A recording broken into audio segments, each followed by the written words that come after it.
Zole podcast panin hong walking ke kamen tua kan suani. Tunai na zomi kamal si pakisai. Zole podcast panina kikum na holim na tugen na inin wami. Zomi kamal ichi tak chiang ina bang hiya. Ke gen na di nga zomi chi kamal pen minam min hi national identity ai kele nationality ai kele ethnicity china ke bang wa me to hi le ei mi te pen kwa minam te hiam huawei mi te na bang hong chi hiam ai kele ei le ei kwa te chi hiam ama sa perina Bengali kampente gen na to akicep te na mun khen tu mo ai mi te pen ku ki chi na hong ki thei hong ki chap te hong ki re ko thei mo kol kampente gen na bangin hong ki chep te na mun khen tu chin in hong ki chap te hi thuni te pen en le ha chana te ấy là ấy kiền na ấy là ấy cái chi na ấy là ấy imina ikilo na min to ahong ki chiang te lo mi nam dang campaign te gen na pen mi pil mi siam khat tang tu kan khat thunei khat kum pilam pan chep te na nei di ga ki sol khatin a chep te na to apai suak suak ka hi na igen hi bang yam chi le ngai sun leo chin imi nam sunga ikampau sunga ku ki ai kele chin chi kamal akigen khang na omloi ilapau sunga azong omloi ikamal sunga azong omloi man itegel pen research ball tak tak ko loi jong ei min ai lo na ki bel hi chi tua khan na ke wa min wa hi le ei mi te pen athum da bang ki chi tak tak he hiam ấy là ấy bèn dầu mí ở cái gì mình nằm tê hiang dầu mí ý hằng ý chỉ thiên hạ bèn ý dầu mí tê nã lại ý nệ mà cùng tuột khăn giặc quá là sòm khăn mà lắm khen bèn ý tang thu tê bèn ông cái chép tê nã ấy là ấy cái ghen nã tôi cái chép tê rồi mình nằm đằng tê ông chép tê nã cái chép tê ai hang nã ý khang tang thu ý bệ cùng thu igui thu khem pe pen bang tong ki chap te hiam chi ne ila kam te sunga omi zo la zo an zo tui zo a chi bang ina zo to ki sai na ki zang tua kampa wa nei la kam ane ami te ami hing te chia ina zo mi a ki chi tu ai manina ei zo mi te imin pen ei le ei ki chi na pen ila kam sunga om tang thu akikan thei za da za chiang chiang a akikan na akizang kamal pen itang thu ilagil sung te zo chi bul po ina zo mi chi pen ei kilo na ei de na zo mi hi chi tua zo mi to ki sai again lom na sa yang ai le hi zo mi chi kamal pen bang huna hong ki zang hi hiam chi nial na ai ke le argument tu song teng ai kele abesa ba hun chiang hiam hatin panena ahong thangma ma thu ni ami a khat na pen ei zo mi te pen a sot nai lo huna ki pana zo mi a ki chi paniam ko neu lai a hei zongin tua bang hun lai na zo mi a ki chi minam te khang ei mi chi to a ki lo hiu chi argument khatom ani na ZBC akichi Zomi Baptist Convention to kipol na biang na bulpu kipol na au ipu khitchiang bekina Zomi chi kamal Zomi sunga akizan pani chi ani Zomi chi kamalom lo chi argument to kisaina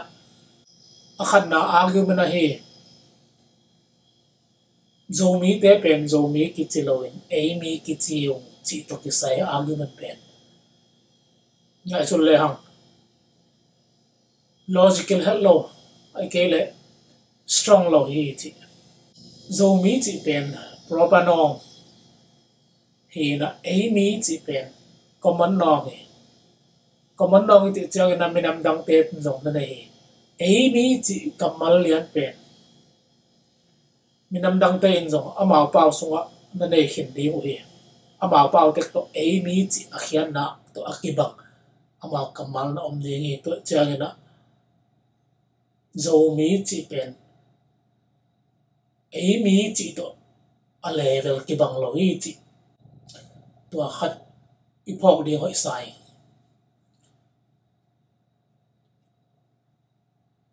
hi argument to kisai na proper nong le common nong akibat lo na itel tak te hi argument pen strong how pa het lo hi mai na hi to kisai kontra argument china research pol liang ai kele a thu zong liang ina nial ki ding kilom lo hi argument to kisai gen pen na izak ngei lo thu khat pen ai kele ibu ngei khap nai lo thu khat pen ai kele izat ngei nai lo thu khat pen a om lo banga gen na anytel lo hang tua thu pe ana om gi ge ai lam ipok the ku li any thei lo mana na pen om lo chi mo argument pen balai argument to ki bang saing chi tua chang ina zo mi chi sang en a mi chi zo mi om lo a mi chi ki sang chi pen tua ba again te ma pen zo mi te hi na a zen a zo mi ki chi a mi a human being a om ke le amao ku rai zong in tua bang kamal again the lo de hi na non existent logically in amao ma pen a om lo ding hi mo khi chi to chang na a om lo a hi na pen mi hing zo mi a ki chi mi nam pen a om lo a hi na itel ling thu pi de hi tua ba na hi a om lo bang hi zen le tua zo mi chi kamal om lo hi a chi te pen zo pa ma a pau te hi na tua te pu le pa a khang mi pen zo mi chi khang mi to a ki zo mi te ma hi mo kai ma ne de hi pen han lim ta ken ngai sol le ha ipu ipa te pen a om lo pa na a ki piang sak to ki bang mo kin tua khat pen argument strong het lo hi chi pho khwai de hi tua ba na zo mi i chi pen ipui pa te oma hi manina zo mi minam khat pen tang lai pek parin om hin a hi na kilang khini tua pa na akasuk su aki suak suk aki khangui aki zom suk hi manina e hun changa om pan hi zan lo hi tua ba na zo mi aki chi minam khat pen chemical lamdan in tua le a om lo ai kel atuam tuak aki bang lo chemical elements khat aki gom tuak changin atuam chemical elements a hong suak minam hiloi to changina a om lo hiloi na a om lo hi zo mi chi min nei pe a kamal i thei khak lo man helele na ami om khini pu ipa te om khini ven ma to ipui pa te om tak khit tak te ei zong abak suan te vek om khil lo hi thei khak lo man za khak lo man tel khak lo man a om lo kho i sak khak pen ki ching zo lo hi chi tua zo mi le ei mi to ki sai ma to any thei lo hang a zo mi chi minam min nei minam khat nom khin hei chi tua i thei ki ding chi tua ang gen no ming ani na argument na hi argument b chieng in zo mi ki chi kamal pen zbc ki pu hit chiang be kina aki thei pani a om pan hi chi argument to ki sai na kamu dan kam khat ong gen no ming zo mi pen zbc aki pu mai na zo mi chi kamalom lo hi chiu hi hitenga ami belom ma chi khawn te akamal hi ka gen chin zong nia lo khan te ke zong atwa ma hi akamal ma hi ka gen no zbc zomi baptist convention a kichi pen zomi a kichi minam nationality aum hit takte tua minam te ki pol kho pa na sep khom na di biang na bulpu ahi zong in mate biang na bulpu ahi manina biang na bulpu ki pol na akiput hi zo hi ami yom kele tua amin kitam saklo de ngi ami aom masak mana ai kele akamal aom khit tak mana tua min akitam sakhi zo hi min tamit chi takte min tap phwa takte atam te min kilain ami om khina akiputhi akamal zo om khin de hi chi theiwa hi ngai sut logical takin ngai sul le hang min tam pen imin ni tap takte imin khat kilai na tua to ipat sakhiam to ma bagin zo mi chi kamal om khit mana zo mi min to akipat sak hingel hang chi tua ami om na sai na kipol na kiputhi ama sadi pen ananung da na kibol kha hi pen argument pen weak mama tha ne mama sai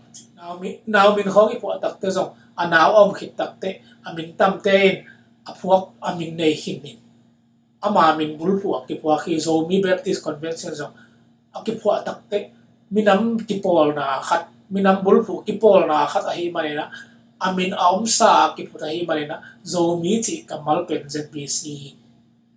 zo mi baptist convention akipu main om khin pel mo de hi chi tua zong ke argument ke nial na ai ke le ke ngai sudan ke mu dan ong gen nuami ngai sun leo chen unaute zo mi chi kamal ai ke le zo mi chi minam om ke le bang ha gen ZBC ki puat thei ZBC chi zo mi chi to ki pan thei mo le nya la ya ke chiam te khalo zo khalen chen ai ha gen ami chi zo akamal zo mi chi kamal bel ZBC ki pu mai om khil la de hi chi ngai sut na mai to zong research board ko loi logical takin ngai sun le hang zo ai thei du hi chi tu am gen nuami ai le zo mi pen bang huna piang hi ding hiam zo mi chi kamal pen bang hun pan ki jang hi ding hiam chi don na om ding hi tenga mun thuni to gel le hang khat na la siang ro pan sari na gel le babel taw sang panina zo mi chi ki pan hi chi le hang hial lo lo ding hi bang hang yam chi le la siang tho te la siang tho zui te ma la siang tho ina babel taw sang panin minam ki pan hi chi hi ma ani na world view chi na le tung mit lam to el le hang zo mi akichi minam te amao khang tang thu akan phak na chiang pan akipan hi ki chi the ni hi ka chi tak te zo mi akichi te pen minam khat te ki gom na pan nu pasu na pan ai zong na aung piang khia minam hi mok loi ai ke le hiran en gel le chemical element khat ki gom ka ta adang element khat aung piang khia lo zo mi te pen ta nga pa da khangui nei agui ki zoma minam akisuang suk khat hi mai na ikan zo pha na chiang pen minam ki pat na hi de hi chi na gen do ma zo mi akichi minam min nationality ni pen nationality pen bahun panena ki panyam chi ahun ani akha ki gen the twal loi bahayam chile minang dang ten zong nge te na kolte kalate sente china ki chi te laya ki chi te mizo ki chi te minam dang ten zong tua ni tua kha panena i minam khaswa khia hi piang khia hi chi again the na ding ai kele tua ni tua kha panena ko minam te tua ki chi taw chi again the ding minam om lo ding hi tua pen again the ne zong upadi aya ai kele legal viewpoint panina aki gen thei bek ding hi chi tua toy manina zo mi ki chi pen ba hun pan ki sang yam chi pen don di mi pil ten zo ham sa sa ding hi atom min dong le khang tang thu zo mi aki chi khang tang thu ikan zo tan ikan zo na chiang aki pan na zo mi aki chi mi nam aki pan hi chi tua ngen lo mang te naw te zo mi aki chi kamal pen ai kele zo mi ichi pen minam min hi nationality policy behilo minam sitenga minam ichi tak chiang ina nationality ichi tak chiang ina political scientist te hi zong mi pil mi siam te na minam chia aki khai khom ding aki some characteristic ai kele a chat ale tampi tak tuam mudan tuam me ai zong in tuala ka atang pile isan kim thei zo de ti kina common things tang nei khop na gen te nai na common history ai ke le common culture common language common literature common geographic area chi bang ina tua om khom ateng khom anei khom atang khom anne khom nge na kibang lai kibang kampau kibang tanga ani khom te bul pu tua nei khom te pen minam nationality ti chiap te hi chi tua mi te chap te na le tung bu pi chap te na le itel ai mi te zong itel khom ni I chap te ni ke ni izat a hi tua thu mi chi tua gen ma mi tua ba na akitel ba izoti ni na khat gen lai le chatel nok ma ni ni na minam nationality khat pen hi bang ina ke atom lag zoi na gen ni le khan na pian pi khangui izop na by birth by blood ai ke le descendants pian pi na pa na akilo asuk khangui pa na minam ani na by choice un na tel na ai ke le sense of belonging ke tua te hi tua huang sunga min tua minam sunga min chi tel na athum na by social bond tual bual na chine na itual bual na hangina itual bual na kiban na hangina kizop na piangina tua pare nu pa kiten na adoption khoi na kep na tua pare na minam khat tua sunga minam te china kisim te hi chi tua na ngen wa mi itenga nationality akichile ethnicity zok ki valang ma mai aya tua to ki saya ki lamdan na ki ban na ki tuam nan na te gen not ke ni to chiang ina itenga khat gen ni ina minam nationality le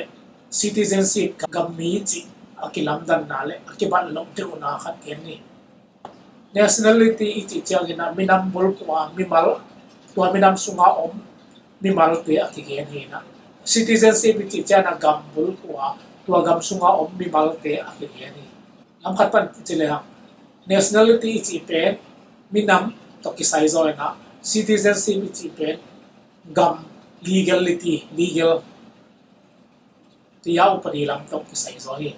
minam pen isu pana ki pan zo da wina citizenship pen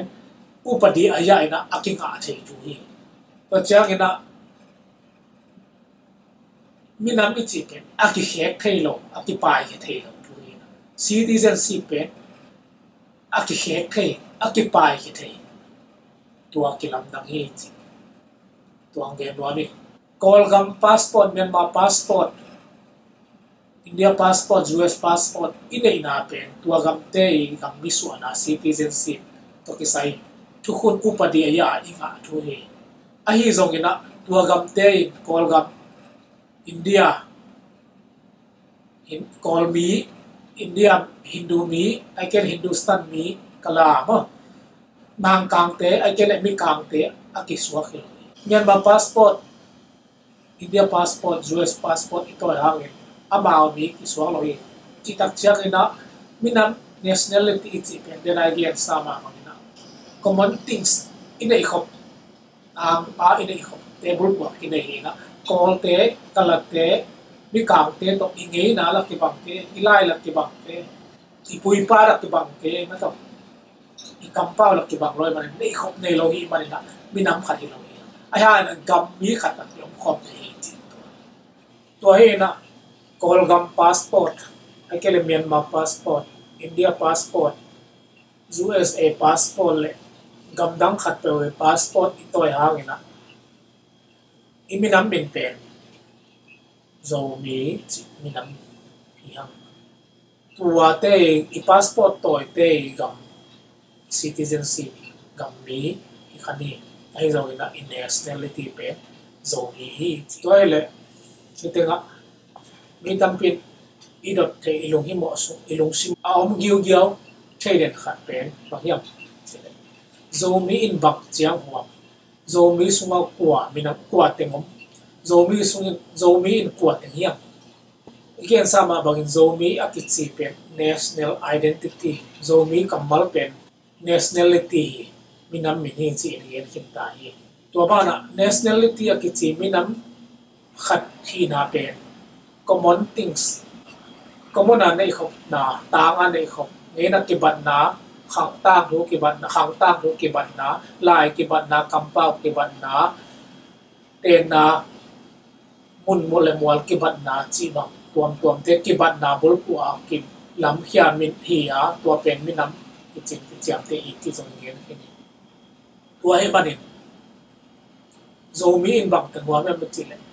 zomi akichi minam te to akibang ngei na tang thu lai kampao ten na mule mual kibang pupa ngei na zat pupa ton zia le tong te akibang anei minam ting zomi in ahwa mai minam khat nationality pen kibat na bul ko ki molai man to akibang khom te pen zomi in ahwa zomi chi thei chi tua ke mo na hi zomi ichi pen kineu seng na ai ke le siek zum banga among lam zum sak sem in neu suk sak sem chi bang hi igen sama bangin zomi ichi pen national identity ai ke le nationality hi na policy khat pe chi bang mo khiloi zomi akichi tak chiang ina iminam min akigen hi lali I hi na ma na ki gen hi kaminam minut tua hi chi na akigen hi lali yang minam dang te nol khin nom na sim mo bol nom na noi sia nom na ai ke le thu pi sak na chi bang hiloi minam dang te to ikikala dai kai na parameter chi na dai khun na chi bang zo hi pe ma loi I hi na iminam min again ta hilal hang chi tua thu pi ngai su ding ki sam hi u te na te tu ne na I ngai su dan aman ke le